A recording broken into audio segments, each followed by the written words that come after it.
নমস্কার বন্ধুরা, স্বপ্নে দিশারি চ্যানেলে স্বাগত। আশা করছি আপনারা সবাই ভালো আছেন এবং সুস্থ আছেন। আর আজকে আমি আবার একটা নতুন ভিডিও নিয়ে আপনাদের সামনে এসেছি। আপনারা পুরো ভিডিওটা দেখতে থাকুন।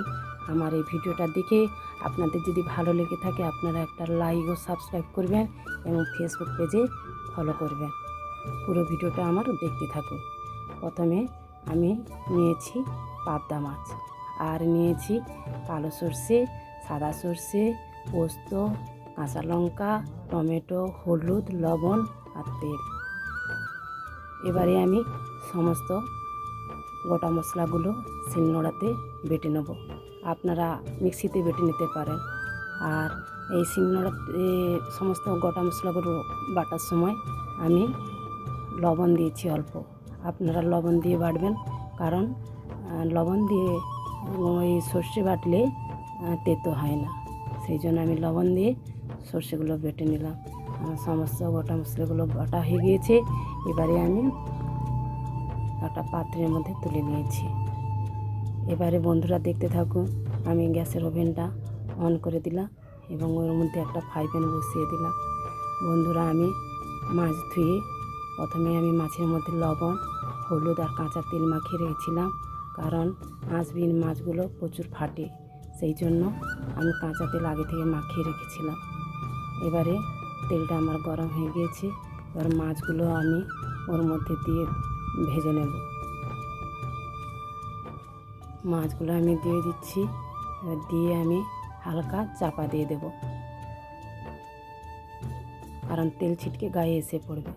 এবারে আমি চাপাটা খুলে মাছগুলো উল্টে নিচ্ছি।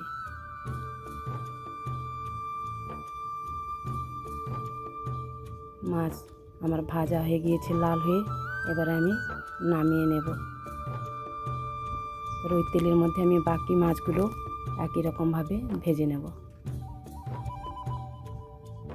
আবারও আমি চাপা দিয়ে দিলাম। এবারে মাছগুলো উল্টে পাল্টে নিয়ে মাছগুলোকে আমি নামিয়ে নেব। সমস্ত মাছগুলো আমার ভাজা হয়ে গিয়েছে।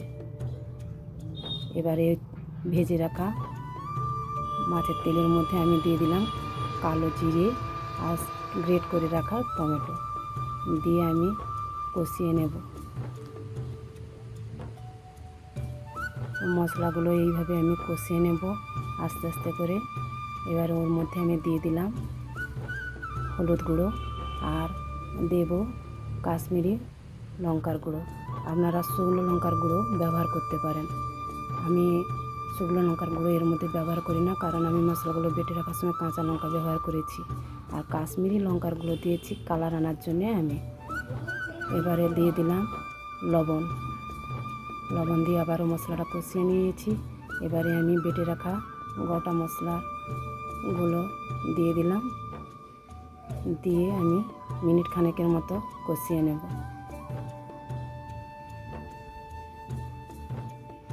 মশলা আমার কষানো হয়ে গিয়েছে।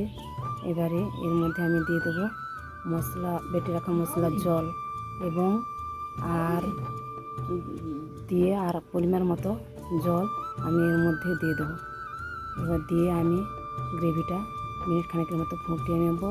গ্রেভি আমার ফোটানো হয়েছে। এর মধ্যে ভেজে রাখা মাছগুলো আমি দিয়ে আবারও মিনিট খানেকের মতো চাপা দিয়ে দেবো। মিনিট খানেকের মতো আমার চাপা দিয়ে দেব, দিয়ে মাছটা ফুটিয়ে নেব। এবার মাছ আমার ফোটানো হয়ে গিয়েছে। এর মধ্যে আমি চেরা কাঁচা লঙ্কা দিয়ে দিচ্ছি, দিয়ে আবারও চাপা দিয়ে আমি হালকা ভাপিয়ে নেব। এবার আমার সর্ষে পাবদা রেডি হয়ে গিয়েছে। নমস্কার।